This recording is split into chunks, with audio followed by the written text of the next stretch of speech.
estudios paraclínicos en retina. Esta vez hablando un poco sobre la tomografía de coherencia óptica y la angiografía OCT. Entonces, vamos a iniciar con la tomografía de coherencia óptica o OCT, que ha cambiado los paradigmas y las formas de diagnosticar a los pacientes en retina y en glaucoma a través de los años.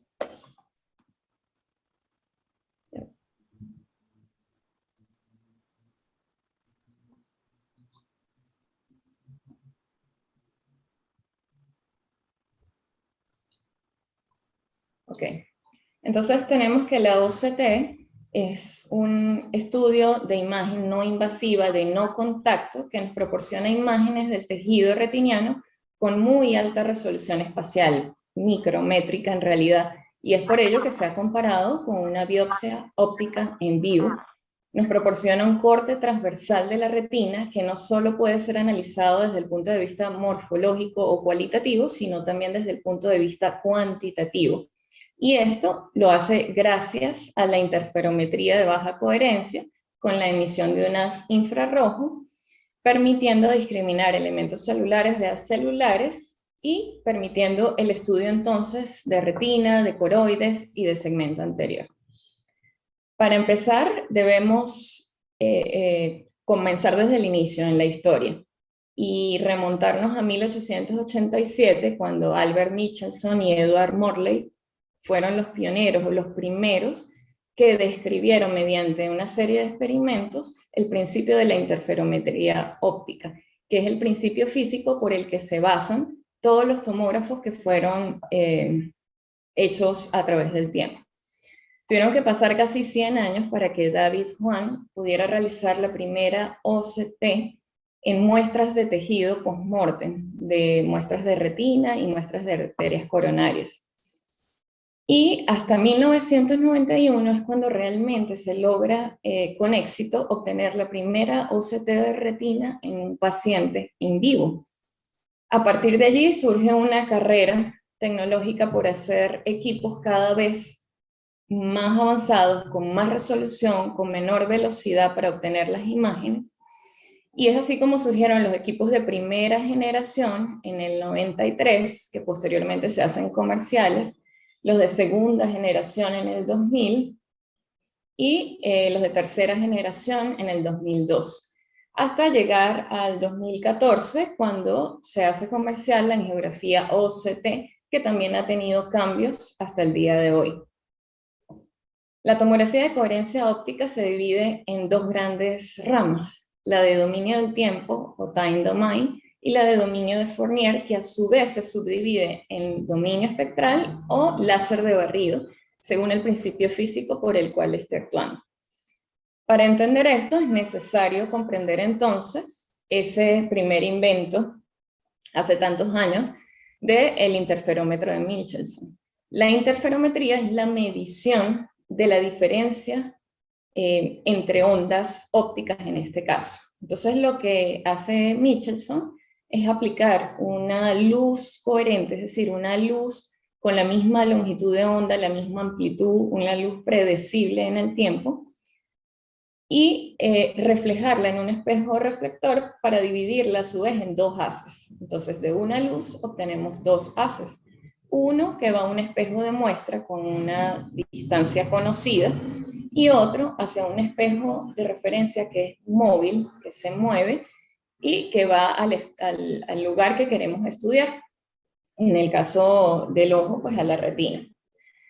Estas ondas se reflejan en esos espejos y son devueltas al espejo inicial, y de allí ambas son comparadas, son analizadas, puesto que son diferentes. La onda que va hacia el espejo móvil sufre un retardo, por lo que al llegar nuevamente a este punto no coincide exactamente con la onda de la muestra, y esto es analizado y procesado por un detector. Entonces, en términos generales, el interferómetro de Michelson lo que analiza es la interferencia de un rayo de luz con la versión retardada de sí mismo. Entonces, tiene que haber un rayo con una pequeña variación en el tiempo o más retardado para que puedan haber diferencias en los resultados, en halos lumínicos de reflexión. Sin embargo, esta diferencia, esta distancia en la que se mueve el espejo no puede ser tan grande, porque entonces no tendríamos tampoco fenómeno de reflectividad, diferencia de reflectividad. Estos principios llevados a la medicina pues no son tan fáciles, puesto que al hacer coincidir el haz de luz coherente en el ojo y hacer que éste axialmente atraviese las diferentes capas de la retina, se va a encontrar con capas que son de muy diferentes propiedades, en donde la luz se va a absorber y se va a reflectar de manera diferente en cada una de esas capas. Entonces, esto es lo que hacen los tomógrafos, los diferentes tipos de tomógrafos, variando algunos detalles técnicos o físicos en su estructura. Por ejemplo, los tomógrafos de dominio del tiempo, como lo dije, utilizan un espejo que se mueve y luego los datos son analizados en un fotodetector. Los de tecnología espectral utilizan un espejo fijo que no se mueve y ese fotodetector es reemplazado entonces o ese análisis de datos se hace por espectrometría, de allí su nombre. Y los de barrido, entonces en vez de utilizar un diodo, utiliza un barrido láser para estimular la retina. Entonces, tenemos que los diferentes tipos de tomógrafo van produciendo mejoras en la resolución, los de primera, segunda y tercera. Resoluciones cada vez más micrométricas, con menores velocidades de adquisición de imágenes, pero que finalmente se basan en un principio físico muy parecido. Importante acotar que las medidas de espesor retiniano que se obtienen con un determinado equipo de determinada generación no deben ser superponibles entre los distintos dispositivos, porque cada uno cuenta con software de bases de datos normativas diferentes. Entonces aquí tenemos un resumen de las principales diferencias de los tres tipos de equipos. Vemos como los de dominio del tiempo alcanzan una resolución axial de hasta 10 micras, obteniendo 400 ASCAN por segundo, y tienen un alcance hasta el epitelio pigmentario de la retina. Los de dominio espectral tienen una resolución axial de hasta 5 micras, o incluso menos en algunos equipos, con una velocidad de scan de 27.000 a 130.000 scan por segundo, mientras que los fuentes de barrido alcanzan una resolución de 3 a 5 micras, con una velocidad de 100.000 hasta 400.000 scan por segundo. Entonces aquí tenemos un resumen de los principales equipos de dominio espectral que se utilizan. Vemos sin ningún tipo de interés comercial como todos tienen una resolución axial bastante elevada. Vemos como el SOC Copernicus alcanza hasta las 3 micras de resolución axial. Cada equipo cuenta con software para escaneos de diferentes tipos, 3D, eye tracking para seguimiento del ojo, segmentación, entre otros.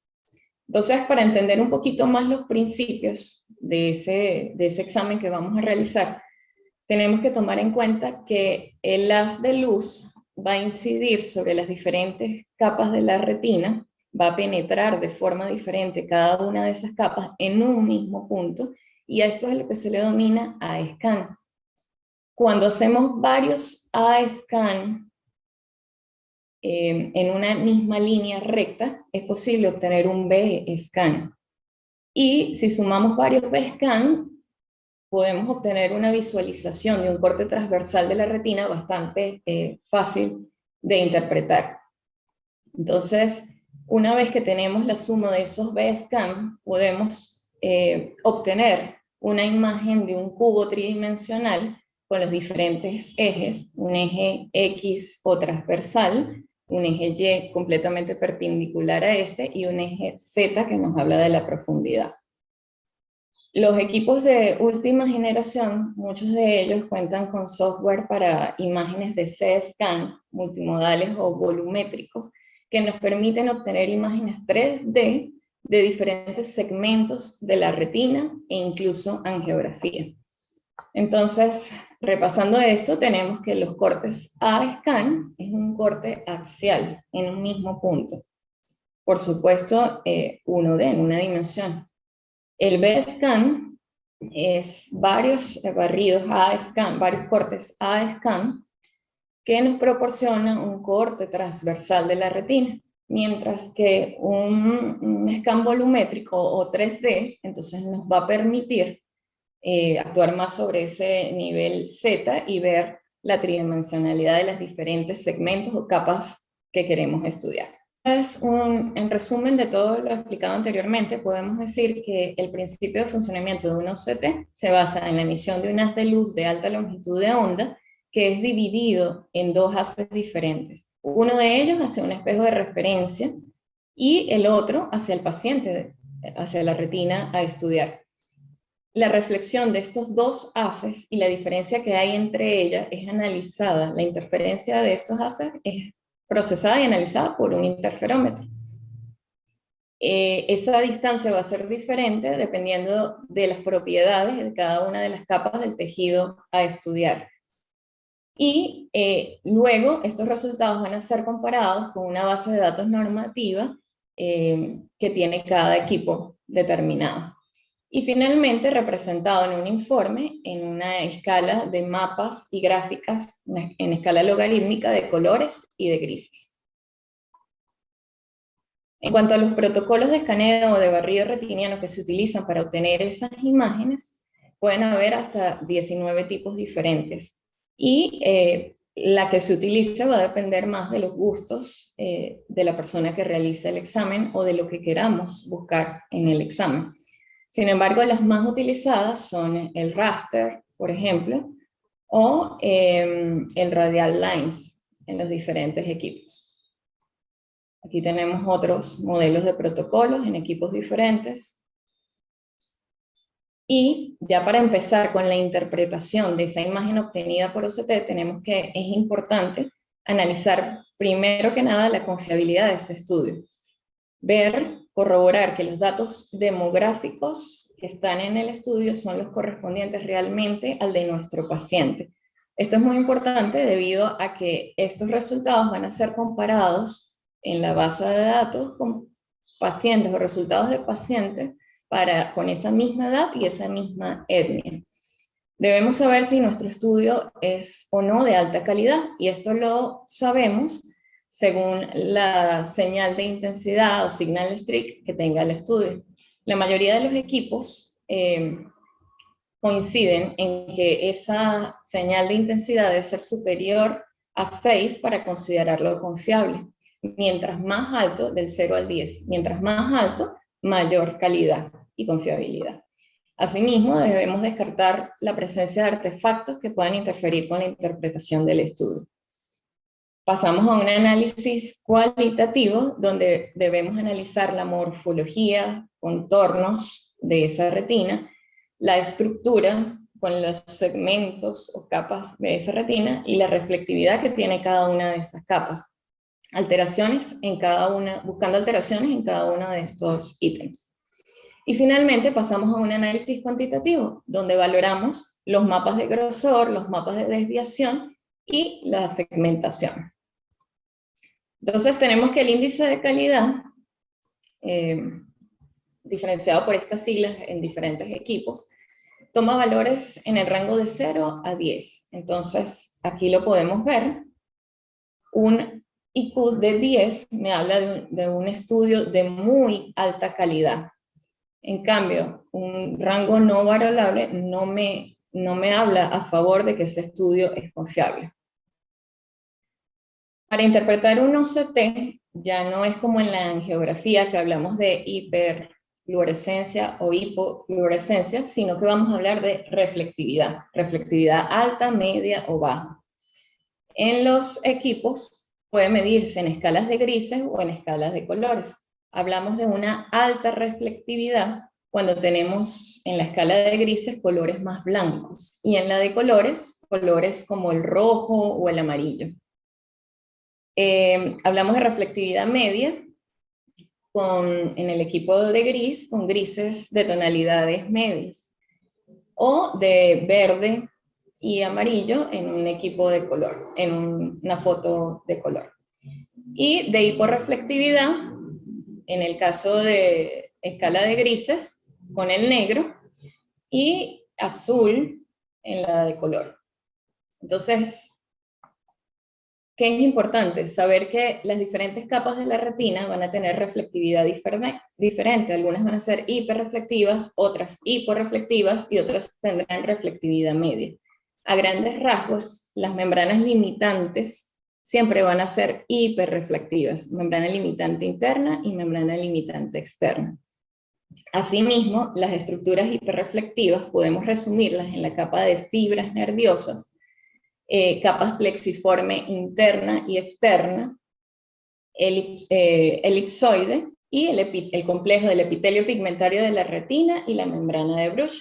Mientras que las estructuras hiporreflectivas van a ser las capas nucleares, interna y externa, la capa de segmentos externos de fotorreceptores, pero esto lo vamos a ver mejor en esta lámina.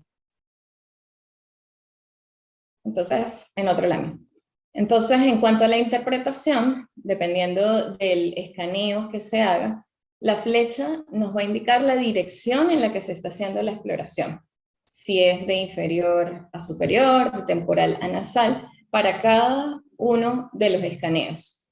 Las exploraciones tangenciales y horizontales siempre van a ir en dirección al nervio óptico, mientras que la exploración vertical siempre va a ir de inferior a superior. Entonces, la orientación para la visualización del estudio siempre va a empezar del lado izquierdo y termina del lado derecho.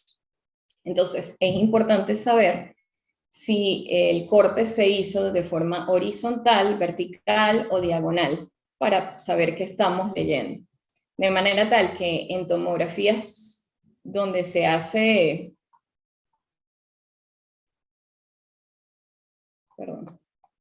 en tomografías donde se hace un escaneo horizontal, lo que vemos en el examen del lado izquierdo corresponde a lo que está del lado izquierdo en el estudio. En las tomografías que se hacen, o cortes que se hacen de forma vertical, la izquierda que estamos viendo en el estudio corresponde a la parte inferior de la retina. Mientras que en tomografías diagonales o oblicuas, la izquierda del estudio va a equivaler a la izquierda del tejido. ¿Okay? Entonces, para interpretar cualitativamente esos resultados, es necesario seguir un orden. Primero, empezar con la interfaz vitreoretiniana, seguida de la neuroretina y finalmente de la interfaz retinocoroidea. En la interfaz vitreo-retiniana es importante valorar la presencia o ausencia de celularidad, tracciones, valorar cómo está la membrana hialoidea posterior. En cuanto a la neuroretina, entonces vamos a conseguir las diferentes capas hipo o hiperreflectivas características. Es importante que veamos cada una de ellas con facilidad, sin anormalidades. Entonces, repasando, las capas hiporreflectivas van a ser las capas nucleares. ¿Por qué? Porque ellas absorben la luz y no la reflejan. Eso sucede entonces con la capa nuclear interna, la capa nuclear externa, básicamente. Y las capas hiperreflectivas van a ser la capa de fibras nerviosas, aparte de las membranas limitantes, la capa de fibras nerviosas que cada vez se va a ir haciendo más gruesa y más hiperreflectiva a medida que se acerca al nervio óptico. Las capas plexiformes interna y externa, la capa elipsoide y el complejo de membrana de Bruch y epitelio pigmentario de la retina. Luego pasamos a lo que es la interfaz coroideo-retiniana, donde vamos a analizar el tamaño, la estructura y forma de los vasos coroideos, empezando por los más cercanos al epitelio pigmentario que corresponden a la coriocapilares, seguido de la capa de vasos medianos y de vasos grandes. Y finalmente, la unión coroideo-escleral. Entonces, aquí traje esta imagen para acotar que cuando no estamos muy seguros de qué ojo se trata en los resultados del estudio, podemos valernos del dato de saber que la capa de fibras nerviosas se hace cada vez más gruesa a medida que se acerca el nervio óptico. De manera que en esta imagen, el nervio óptico estaría nasal, por tanto sería un ojo izquierdo. Aquí tenemos una imagen amplificada de la parte externa de la retina. Lo que quería que recordáramos es la histología del fotorreceptor. Recordar que él se extiende desde el epitelio pigmentario de la retina hasta la capa plexiforme externa, que se divide en un segmento externo que va a estar formado por los discos y pigmento visual, donde se realiza el proceso de transducción, y que se encuentra adherido al epitelio pigmentario de la retina mediante interdigitaciones de las vellosidades de las células del EPR en la zona hiperreflectiva que se conoce como zona de Beroff o zona de interdigitación. Posteriormente tenemos el segmento interno, que podemos dividirlo en dos. El elipsoide, que en el OCT se refleja como una banda hiperreflectiva, porque contiene gran cantidad de mitocondrias, y finalmente el mioide, que se refleja en el OCT como una estructura hiporreflectiva. Aquí tenemos otra imagen donde se detalla un poco mejor la anatomía de la coroides, con la coriocapilares, la capa de Sattler o de vasos medianos y la capa de Haller con vasos de mayor diámetro. Y por supuesto la unión coroidea escleral. Entonces, ¿qué es importante en esta morfología? Sobre todo en la parte macular, bueno, detallar que lo normal es que haya una depresión foveal. Siempre que nos encontremos ante estudios donde haya un aplanamiento de esta depresión, una inversión o incluso una protusión, sabemos que estamos ante algo patológico.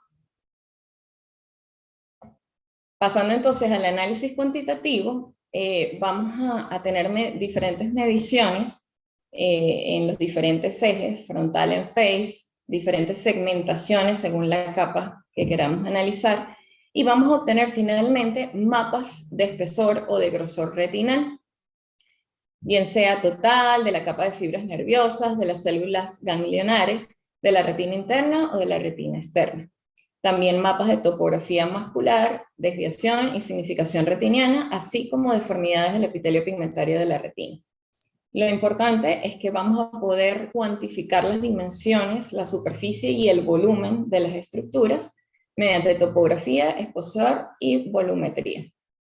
Entonces, una vez que se obtiene la imagen, el equipo nos ofrece un display, que es la imagen que, tal como se obtuvo, un 3D View, que es una imagen tridimensional del cubo que elegimos, un Thickness Profile, que ya nos ofrece una gráfica de espesor y nos detalla la segmentación que hicimos, y los Thickness Map, que nos grafican a modo de mapa con escala de colores y cuantificadamente el espesor en cada sector. Entonces, lo primero es el espesor retiniano. Este se obtiene midiendo las distancias que hay entre dos líneas. Una línea que denota la superficie anterior de la retina y otra que denota la superficie posterior en el epitelio pigmentario de la retina. Después que se hace la medición de esta distancia, es posible graficarla de esta manera. En cuanto a la topografía macular, es posible medir en los 6, 3 y 1 milímetros centrales de la mácula y dividirla en sectores o en 9 regiones, obteniendo la medición específica de cada una de estas áreas. Recordemos que esto se va a comparar con la base de datos y vamos a poder obtener una escala a color de lo que es normal y de lo que no. En cuanto a la segmentación, va a variar dependiendo de cada equipo y de lo que configuremos en un inicio. Va a servir de mucha ayuda cuando queremos analizar cierta capa en particular de la retina. Por ejemplo, en este caso, con presencia de drusen, buscamos el epitelio pigmentario de la retina. Esta es la hoja de resultado final que arroja, arrojada por el equipo, donde entonces vemos en la parte superior todos los datos demográficos, la intensidad de la señal, vemos de qué ojo son estos resultados. Tenemos entonces un mapa del espesor retiniano cuantificado en colores. Los colores más cálidos hablan de espesores más gruesos, mientras que los colores más fríos hablan de espesores más finos. Y aquí lo tenemos expresado en un mapa circular dividido en 9 regiones del área macular. Asimismo, tenemos entonces los tomogramas de corte horizontal y de corte vertical, así como la segmentación de las que se ha hecho según la configuración. Otro resultado arrojado por otro tipo, por el Optopol, que es este, vemos cómo en la parte, esto es un mapa de progresión, es decir, un estudio de progresión. Entonces va a comparar tanto el ojo derecho con el ojo izquierdo. Denota primeramente los mapas de espesor retinal siguiendo la misma codificación de colores. Y al lado de ella nos ofrece entonces un mapa de significación retinal comparada con estudios anteriores de ese paciente.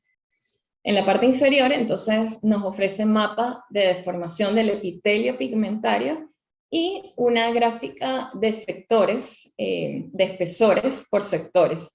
Igualmente una tabla de informaciones ajustada también a una codificación de colores para que sea más fácil su interpretación. Y en la parte inferior, bueno, vemos los tomogramas, si el corte es horizontal, vertical o circular, y la segmentación que se ha realizado. Que es importante diagnosticar patrones de anormalidad, bien sea en el grosor o en la reflectividad. Podemos encontrar grosores aumentados en casos de edema o tracciones vitrorretinianas, por ejemplo, y grosores disminuidos en casos de atrofia por diferentes causas. En casos de una hiperreflectividad anormal, tenemos que pueden dar la presencia de exudados duros, calcificaciones, hemorragias, fibrosis, entre otras, mientras que un patrón de hiporreflectividad anormal puede ser indicativo de edema retinal, líquido subretinal o líquido debajo del epitelio pigmentario. Pasando ahora al análisis del disco óptico, tenemos que, al igual que en mácula, pueden hacerse tomogramas de corte horizontal, de corte vertical o de corte circular. Vamos a obtener un mapa de espesor de la capa de fibras nerviosas con un pseudocolor. Igual, los colores cálidos me van a hablar de un grosor aumentado, y los colores fríos nos van a hablar de un grosor disminuido. El patrón normal a considerar en la capa de fibras nerviosas es un patrón aumentado, de grosor aumentado a modo de reloj de arena o alas de mariposa alrededor del nervio óptico. A su lado vemos un mapa de desviación que va a comparar la diferencia en porcentaje con respecto al espesor de la data normativa. La medición entonces gráfica de la capa de fibras nerviosas nos va a permitir poder poner al paciente y compararlo entre el 95% de la población que significa la franja verde, el 5% de la población que significa la franja amarilla, o el 1% de la población que significa la franja roja, y saber si está dentro de lo normal o no. Asimismo, el gráfico por sectores o el mapa por sectores nos da numéricamente una idea más acertada de dónde está la lesión. esta gráfica de la capa de fibras nerviosas o está enfocada en el índice INST, de manera que siempre debe haber una imagen de doble jiba que vemos aquí. El grosor aumenta a nivel superior, disminuye a nivel nasal sin que toque la franja roja y vuelve a subir nuevamente a nivel inferior temporal. Aquí vemos un ejemplo de un paciente normal y en la parte de abajo un paciente con un OCT alterado, donde se toca la franja roja y esto es evidente en el gráfico por sectores.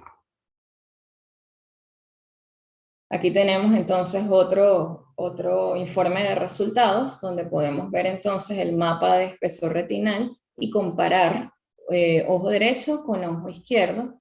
Vemos el típico esquema de reloj de arena del aumento del grosor retinal. Vemos un mapa de desviación de la capa de fibras nerviosas comparada con la data base. Vemos los diferentes tomogramas con diferentes cortes y los gráficos de grosor de la capa de fibras nerviosas según el INST.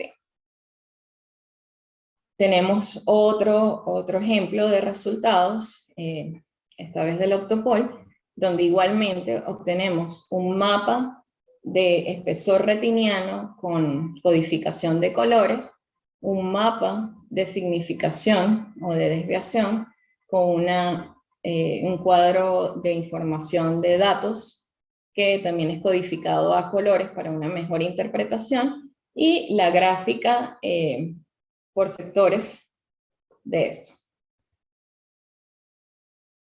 Aquí tenemos otra imagen comparativa. Aquí, según el patrón que escogimos, podemos ver al mismo tiempo la parte macular y la parte de nervio óptico. Y finalmente, sin ningún interés comercial, pues acotar que la tecnología Optopol nos va a ofrecer información de córnea, paquimetría, profundidad de cámara anterior, biometría, topografía corneal, así como OCT de alta resolución en retina, coroides, por lo que es un equipo pues bastante complejo, completo. Otra de las ventajas que nos ofrece es que le habla al paciente, le da las instrucciones al paciente, y que el estudio es bastante veloz. Se obtienen imágenes en aproximadamente 5 segundos, por lo que es bastante cómodo para el paciente. A continuación, bueno, traje algunas imágenes de BESCAN de OCT con patologías retinianas, con el fin de entrenarnos un poquito mejor en las anormalidades, acotando que un diagnóstico no debe hacerse simplemente con una imagen de OCT. Esto debe ser algo multifactorial, siempre prevaleciendo la clínica y otros estudios paraclínicos que muchas veces son necesarios para complementar la información.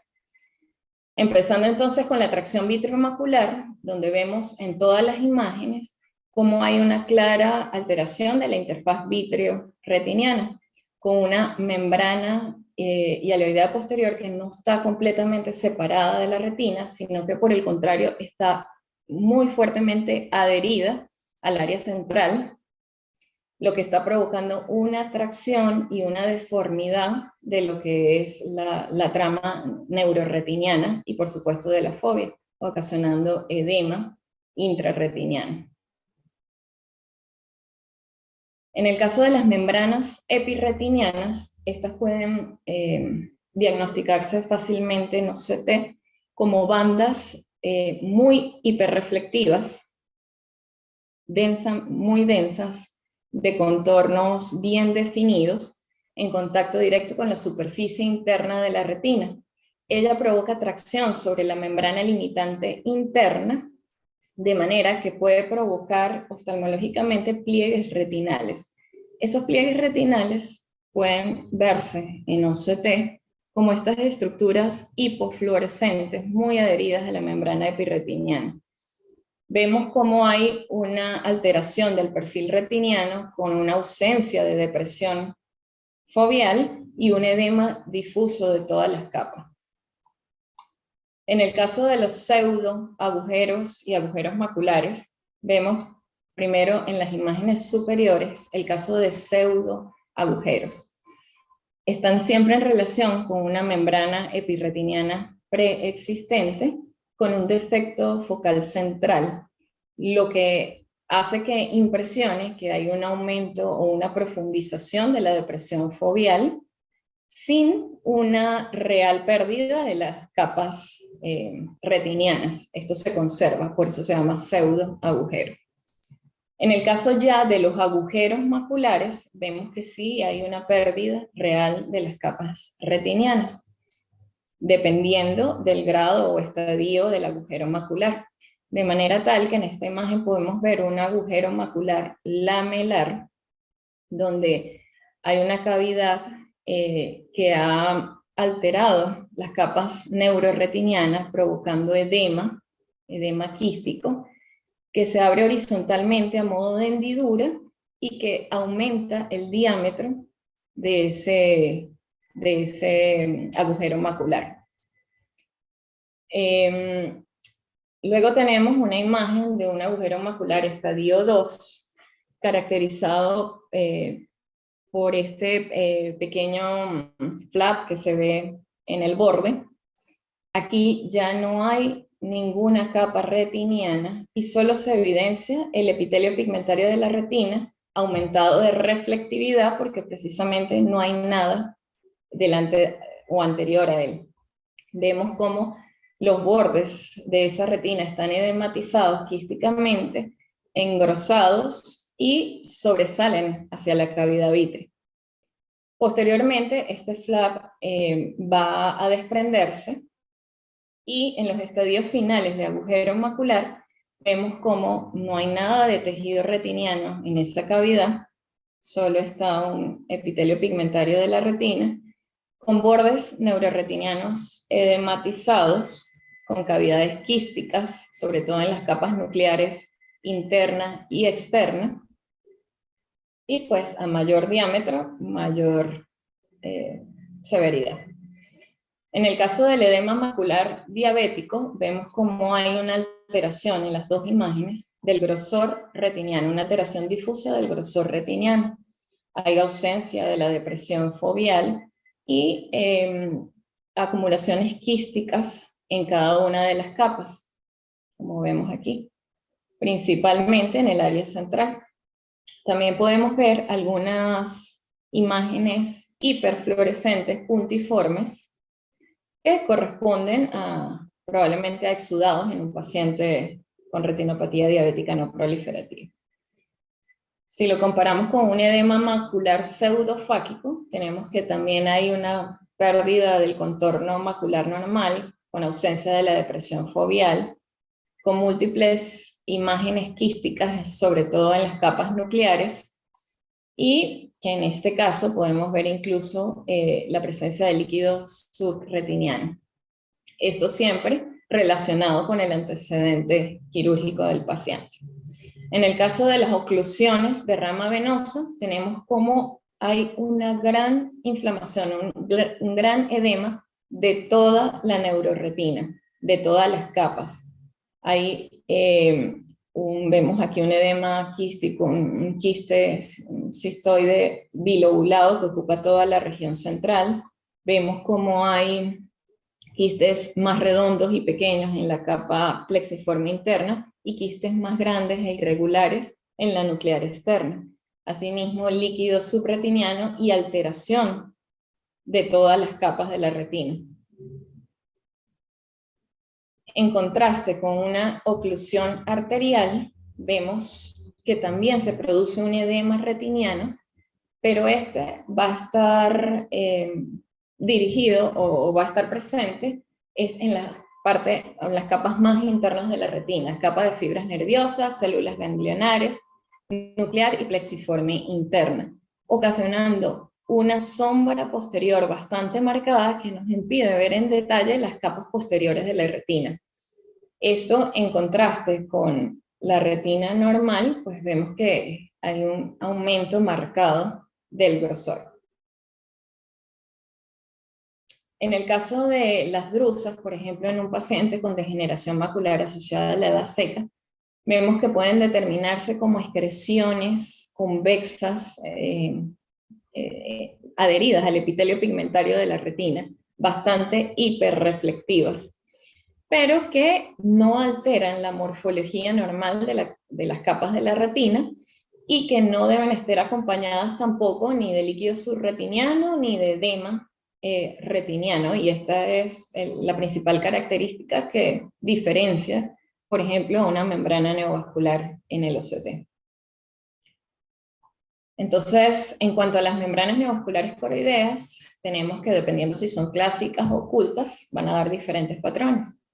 Las membranas neovasculares clásicas se caracterizan por presentar una imagen redondeada, irregular, heterogénea, hiperreflectiva, sobre un epitelio pigmentario que se ve bastante alterado y que ocasiona edema, líquido subretiniano y alteración, sobre todo aquí, de la membrana limitante externa y de la unión de los segmentos externos e internos de los fotorreceptores.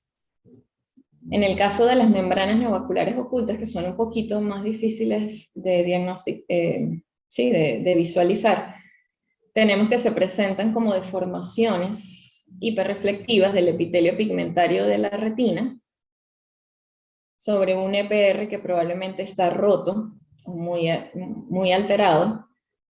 Igualmente va a provocar edema en las demás capas de la retina, alteraciones sobre todo de las capas externas inicialmente, y vemos como también hay alteración a nivel de la coroides, con una alteración del diámetro de los vasos.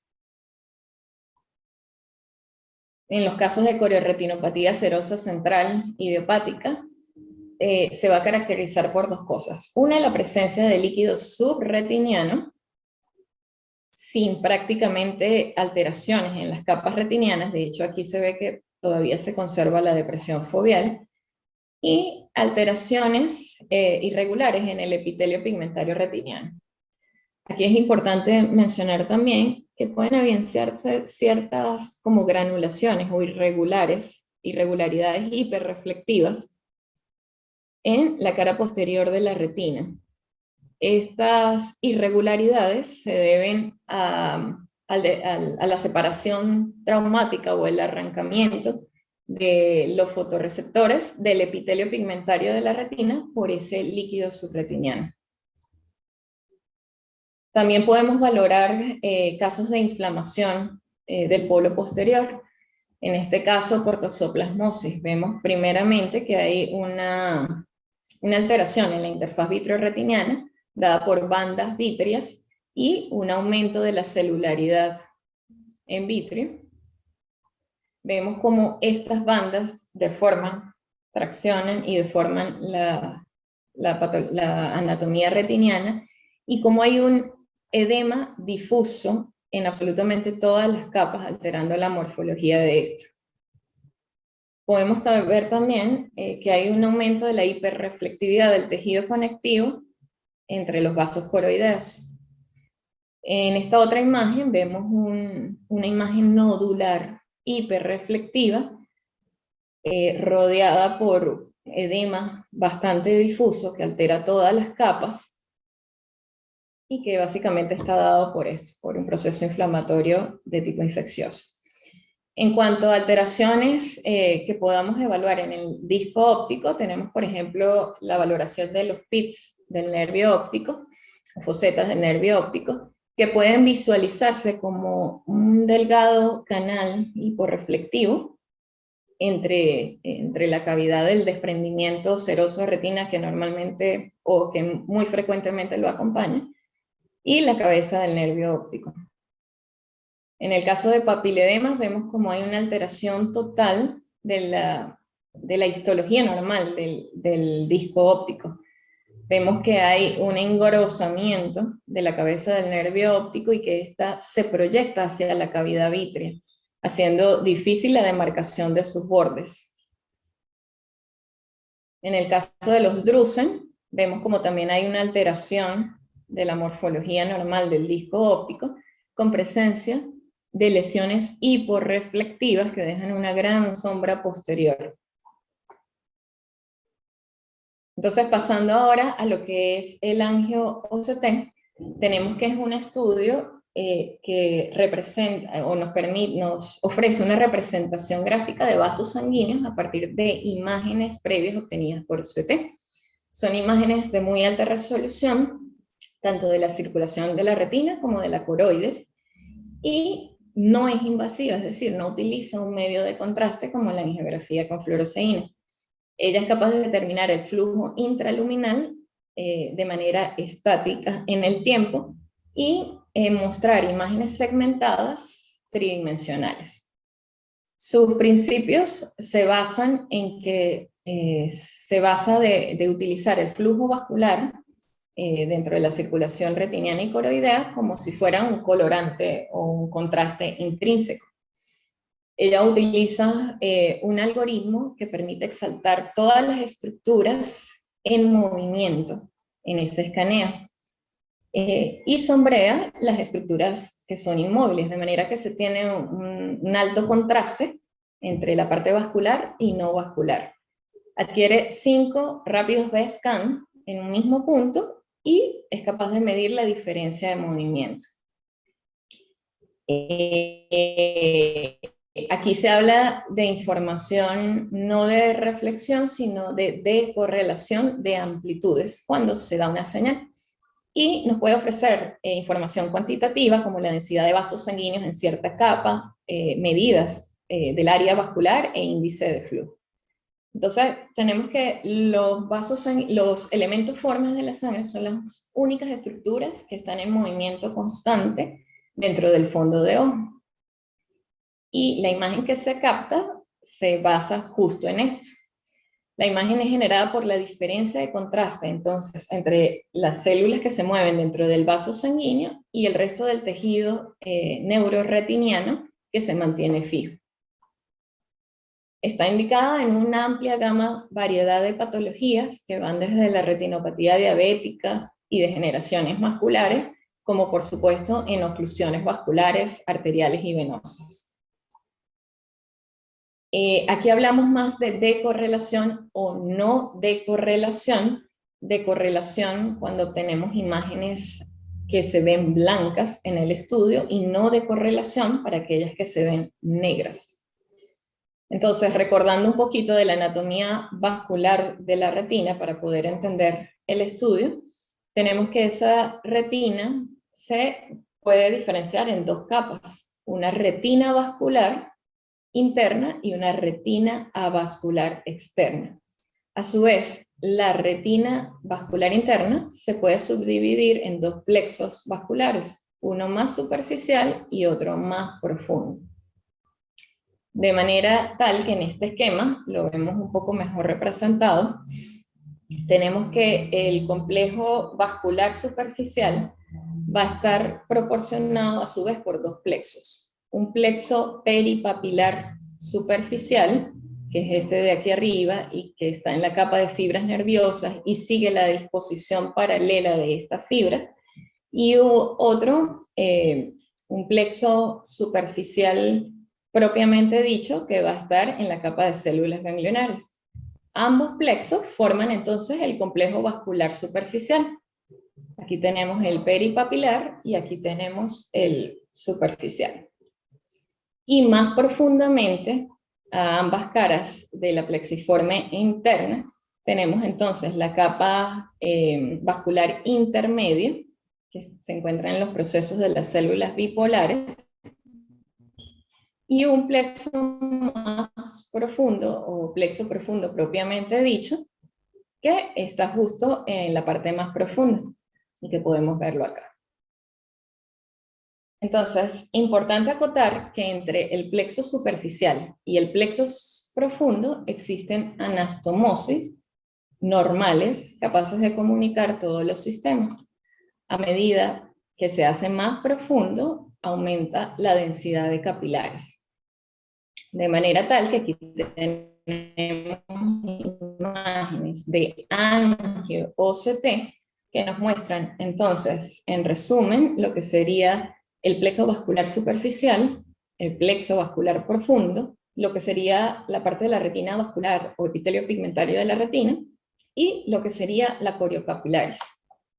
Y un corte tomográfico donde se ve la segmentación de estas capas. Entonces, ¿qué terminología vamos a usar? Vamos a hablar de profundidades, de flujo, de señal de movimiento de los eritrocitos y de señal de correlación. En la imagen inferior vemos un ejemplo, por ejemplo, de un paciente con una oclusión venosa en la arcada temporal superior, donde comparamos un estudio con angiografía con fluoresceína y una angio-OCT. En la angiografía con fluoresceína vemos como todas estas hemorragias actúan a modo de bloqueo y no nos permiten detallar los vasos sanguíneos que están detrás de él, a diferencia, ni tampoco zonas de no perfusión. A diferencia de la angio-OCT, que a pesar de que disminuye por esas hemorragias un poco su reflectancia, no nos impide observar con gran nitidez cómo es la distribución de esos vasos según la capa que queramos estudiar. Y lo mejor, las áreas de no perfusión, que pueden ser medidas no como diámetros de disco, sino en medidas más cuantificables en área de milímetros cuadrados.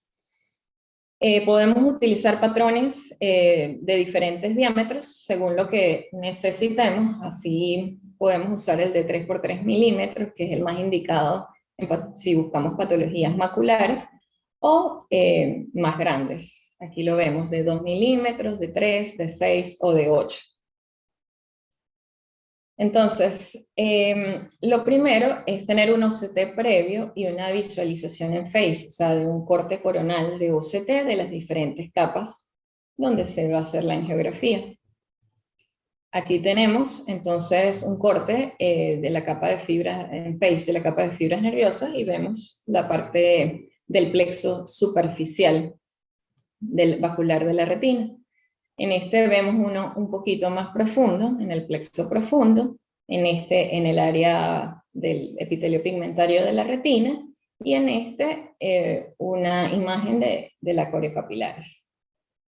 Entonces, la interpretación de ese angio-OCT, al igual que el del OCT, debe empezar por evaluar los datos del paciente, el índice de calidad del estudio, y siempre correlacionar el scan B del OCT, y identificar los artefactos que podrían alterar la interpretación de lo que estamos viendo.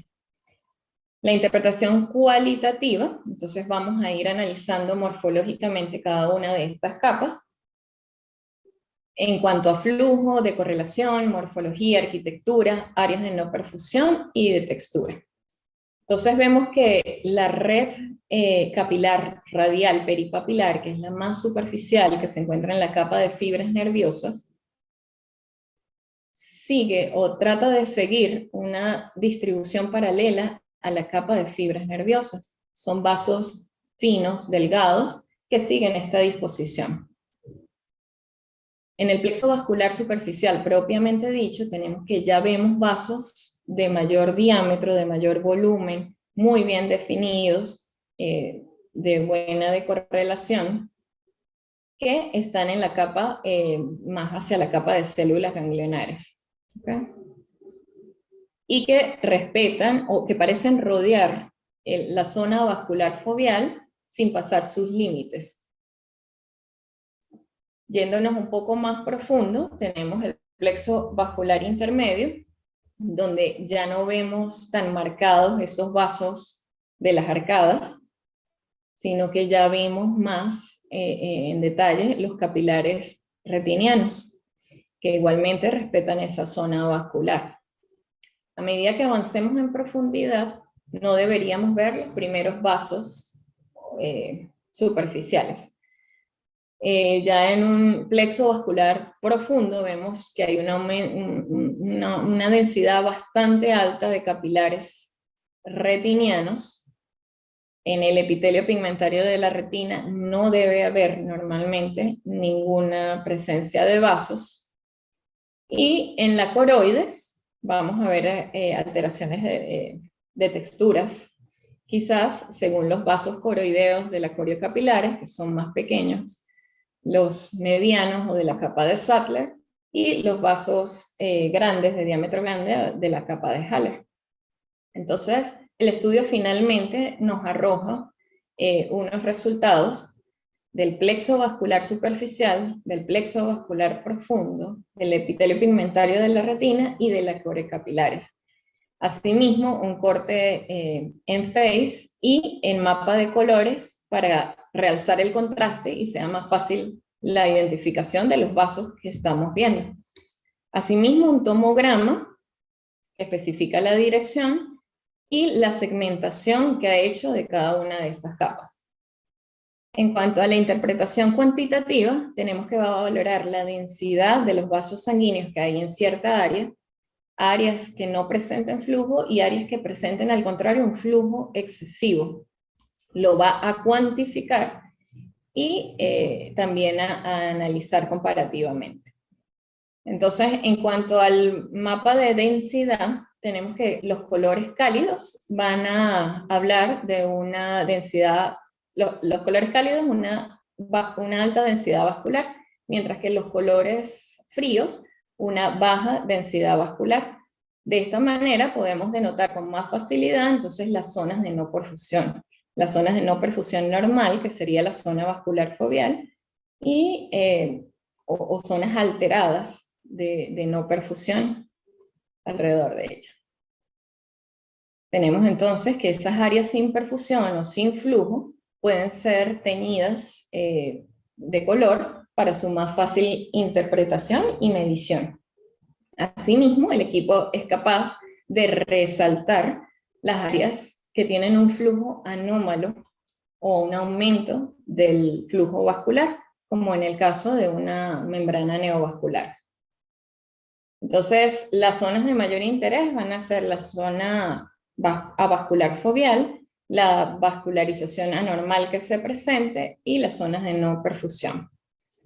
Estar atentos a artefactos propios del paciente por medios opacos, errores en la segmentación de las capas retinianas porque haya una alteración muy grande de las capas de la retina, artefactos de proyección, que es cuando se reflejan los vasos superiores en capas más profundas, o artefactos de movimiento, que es cuando podemos ver dos vasos o un vaso doble, que es por el reflejo del otro, por el movimiento. Entonces, para comparar las principales diferencias entre angiografía y OCT, tenemos que la angiografía es un poco más invasiva, pues requiere un medio de contraste, requiere una curva de aprendizaje más larga para el estudio, a diferencia del OCT, y un tiempo de estudio más largo. El angio-OCT permite un estudio muy rápido, con mayor definición, pero quizás la debilidad más grande del angio-OCT es que no nos permite ver ni tinción, ni fuga, ni acúmulo necesario para el diagnóstico de varias patologías. Aquí tenemos comparativamente entonces una imagen de OCT y una de autofluorescencia. Alteraciones de angio-OCT en la zona vascular foveal, donde vemos que hay presencia de dilataciones en los capilares perifoveales que alteran o dan la apariencia irregular de la zona vascular foveal. Vemos con facilidad zonas de no perfusión, o donde la densidad del flujo vascular está disminuida, y lesiones que en OCT veíamos expresadas como en aumento del espesor retiniano. En la angio-OCT podemos ir realmente a la capa donde está el problema y evidenciarlo. Entonces, finalmente, bueno, decir que el OCT es útil para establecer cualitativa y cuantitativamente el aspecto inicial macular, el engrosamiento retiniano y su evolución a través del tiempo y de los tratamientos. Y esto ayuda al paciente también a entender mejor su enfermedad. El OCT y la angio-OCT ha revolucionado el abordaje diagnóstico de toda enfermedad retiniana. El angio tiene la ventaja de no ser invasivo, al no requerir medio de contraste y ser muy rápido, pero tiene la desventaja de no revelar fugas, tinciones ni acumulación. Y finalmente, ningún estudio debería ser diagnóstico por sí solo. Generalmente es necesario utilizar diferentes herramientas diagnósticas en un mismo paciente, prevaleciendo, por supuesto, siempre la clínica. Y bueno, me despido con esta fotografía de Pico Espejo en el estado Mérida, con el monumento a la Virgen de las Nieves, para recordar que también hay cosas muy hermosas que ver fuera de los ojos. Muchísimas gracias.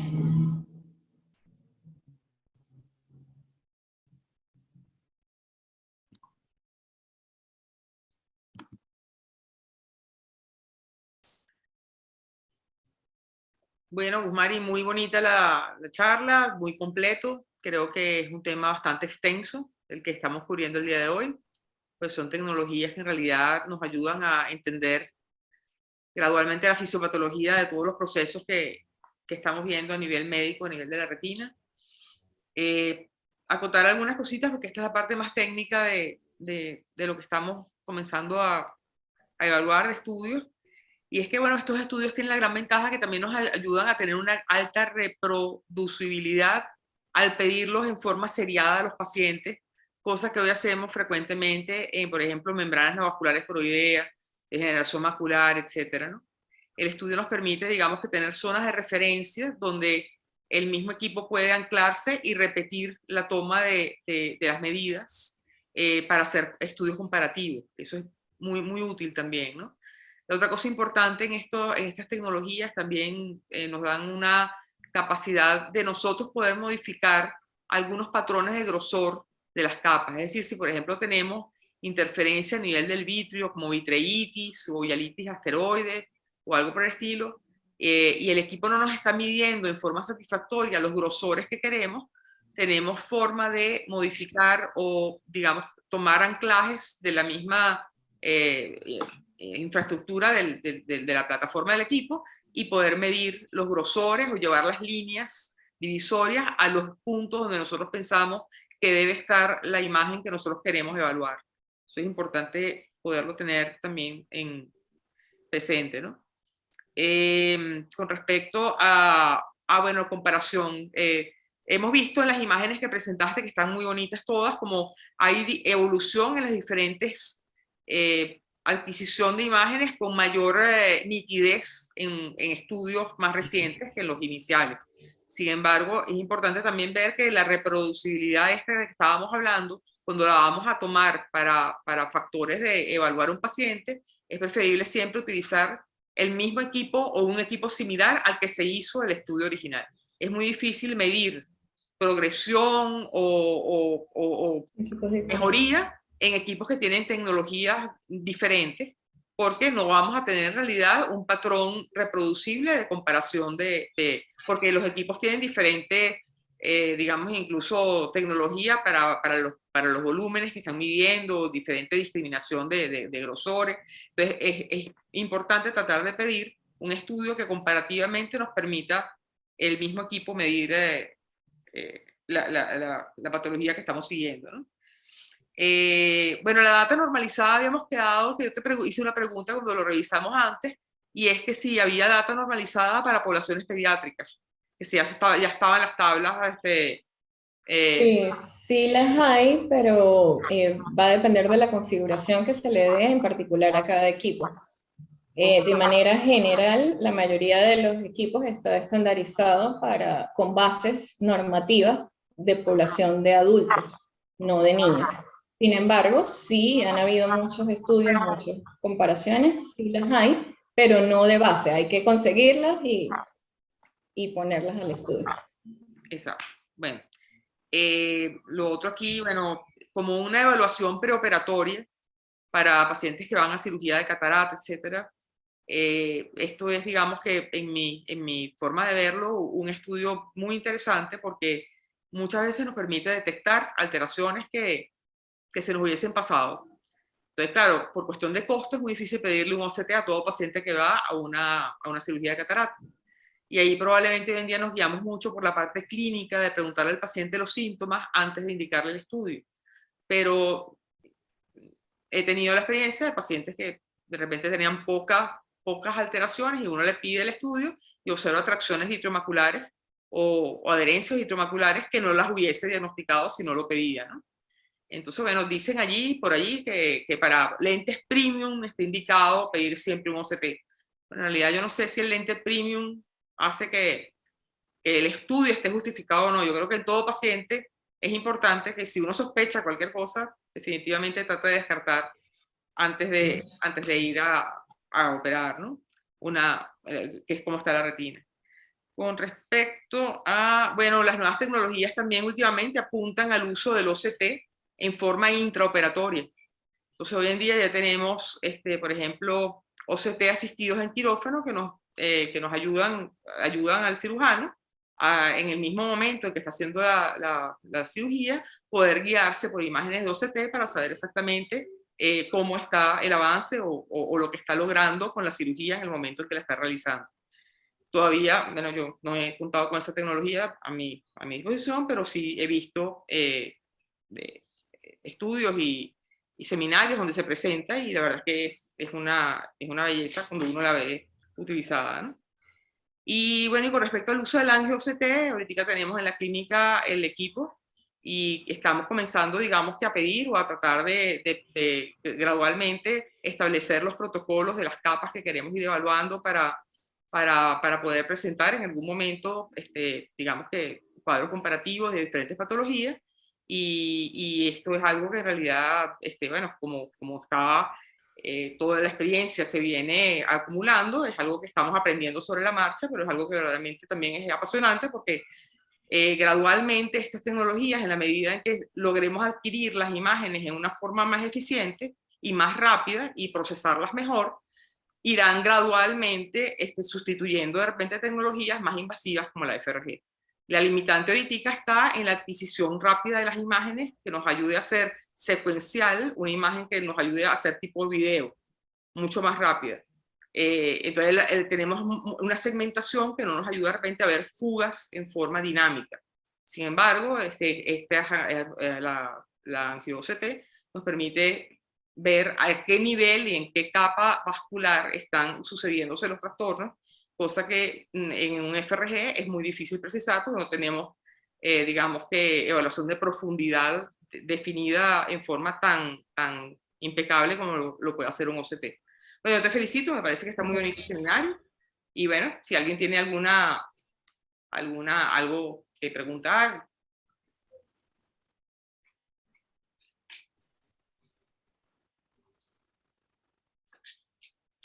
Raúl, habla. No, tienes el micrófono apagado. Creo que así me oye. Ajá. Porque no tengo conectado aquí audio. Bueno, desde que está el equipo allá en el MOC, me he metido tanto con todos los pacientes. Pedí permiso, por supuesto. Pero uno lleva al paciente, ve, entonces los técnicos aprenden a patología, ven diferentes cosas y uno también. Y, y lo que me fascinó, y es una cosa impresionante, es la angio-OCT, pero altamente compleja. O sea, eso es altamente complejo. Incluso oyendo y leyendo a especialistas que trabajan con oclusiones vasculares y sobre todo con vasculitis, es impresionante la información que da, pero lo difícil de entender. Es sumamente complejo.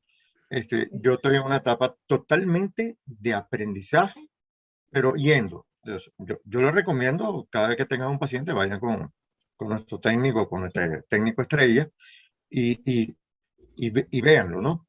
Pero es un mundo bello, para mí sumamente difícil, en la medida que nos estamos entrenando. Ya con FRG estamos mucho más familiarizados, pero con la MioCT es un mundo totalmente distinto, pero es fascinante. Y yo quiero aprovechar que está Carolina Hurtado, que es una experta, pues, que se formó en España en esto, aunque ella ya la veo calladita ahí. Ella se formó bien y por ahí hay una estirpe de ella que está haciendo unos trabajos por ahí en su carrera fabulosos justamente con esto. Ella está diciendo que sí, porque sabe de lo que le estoy hablando.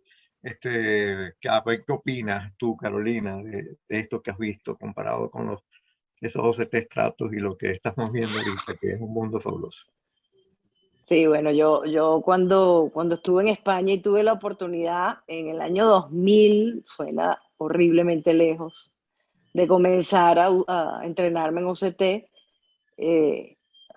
bueno, uno se maravilló en aquel momento y sabía que esto era algo que había llegado para quedarse y afortunadamente apenas llegué al IMOC, pues tuvimos la oportunidad de montar el primer equipo que se hizo y bueno, fuimos de los pioneros en OCT en Venezuela. Ha habido un avance enorme desde entonces hasta ahora. Primero, bueno, Guzmari, felicitarte porque la revisión excelente, de verdad, muy clara, Gracias. muy didáctica. El OCT es un tema que no es sencillo, no es fácil. Sin embargo, has esquematizado perfectamente bien. En el análisis de las imágenes de OCT, yo siempre he dicho, hay tres componentes que hay que estudiar, que es la reflectividad, como tú bien lo mencionabas, si hay aumento de la reflectividad, podemos ver exudados o hemorragias, que son lo que generalmente produce un aumento de la reflectividad. Disminución de la reflectividad, que se traduce generalmente en líquido, bien sea quiste, bien sea los edemas tipo esponja frecuentes en la retinopatía diabética, o los DR serosos, o sea, líquido subretiniano en otro tipo de patología. Segundo, el grosor del tejido, que también nos habla de si hay engrosamiento por edema, por tracción, etcétera, o si hay disminución en casos de atrofia. Y por último, los cambios estructurales de la retina, si hay en agujero macular, por ejemplo, como vemos un defecto en la estructura en el área de la macular, o tú mencionabas la presencia de las membranas neovasculares coroideas. Decías que las clásicas tienen forma redondeada, más bien son fusiformes, porque Sí. una imagen hiperreflectiva redondeada puede más bien hacernos pensar en otras patologías. Sí, por ejemplo. Las membranas neovasculares coroideas son más bien fusiformes y cuando están asociados a la presencia del líquido intrarretiniano, pues ya uno sabe que son membranas que están activas. Actividad. Sí, y así como un puntico, mostrabas una imagen bien bonita de una corioretinopatía serosa central con la presencia de granulaciones. Cuando vemos esas granulaciones en la cara, digamos, más externa de la retina neurosensorial, muchas veces nos habla de cronicidad, ¿ok? Tenemos que pensar en que son, Correcto. eh, sí, que Sí, son, no lo dije, pero a medida que pasa el tiempo, esas granulaciones se hacen hiperreflectivas. Si es son casos correcto, es agudos, no así. es posible verlos. Exacto, cuando son corioretinopatías serosas centrales agudas, tú ves más bien un borde neto, suave, liso. Ok, y bueno, finalmente, nada más para recordar que con el equipo incluso que tenemos en IMOC, hay cosas muy nuevas que se están estudiando, midiendo el grosor del cristalino para la predicción de la posición efectiva del lente, y son cosas que prometen incluso, bueno, fórmulas que ya consideran, digamos, estos parámetros para afinar nuestros cálculos del lente intraocular.